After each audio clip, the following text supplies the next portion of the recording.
За оцінками Міністерства охорони здоров'я, станом на зараз у нас 15 мільйонів людей в Україні, які потребують тих чи інших послуг психосоціальної підтримки, психологічної допомоги.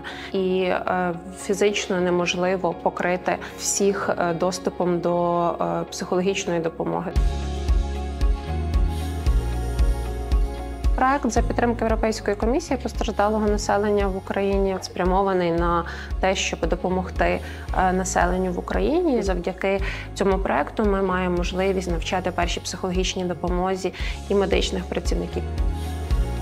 Ми з Червоним Хрестом співпрацюємо, організовуємо навчання для медичних сестер по першій психологічній допомозі та по невідкладних станах. Дуже багато людей, які знаходяться у стані дистресу, вони не можуть надати собі ради і допомоги. Тому ми саме для цього і навчаємо на тренінгах, знайомимо людей з головними принципами, як розпізнати, як реагувати саме на ці складні реакції. І ми таким чином будуємо умовну систему навчання людей допомагаючих професій, які в свою чергу постійно стикаються з людьми в стресі і мають можливість використати знання надання першої психологічної допомоги в допомозі цим людям паралельно з тим, як вони допомагають вирішувати їхні інші медичні соціальні питання. У нас є інформаційний центр, який працює в різних напрямках, в тому числі у нас є психологи. Психологи – це якраз одна зі складових, які входять в проект «You for Health». Тому що це робота з тими людьми, які мають потребу в емоційній підтримці, в емоційному певному супроводі.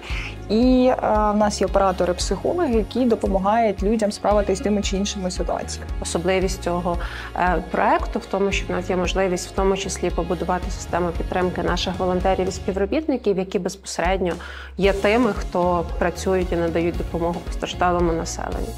Ми провели дослідження більше ніж 5000 співробітників і дізналися, що навичками, які вони отримують на тренінгах з першої психологічної допомоги, кожен день або принаймні кілька разів на тиждень користуються 90% тих, хто прийшов в наші тренінги. Крім того, 75% тих, хто прийшов в наші тренінги, відмічають позитивний вплив на добробут, не лише на професійну діяльність, а на повсякденний добробут після цих тренінгів. І вони використовують ці навички не лише в професійній діяльності, а також і в повсякденному своєму житті.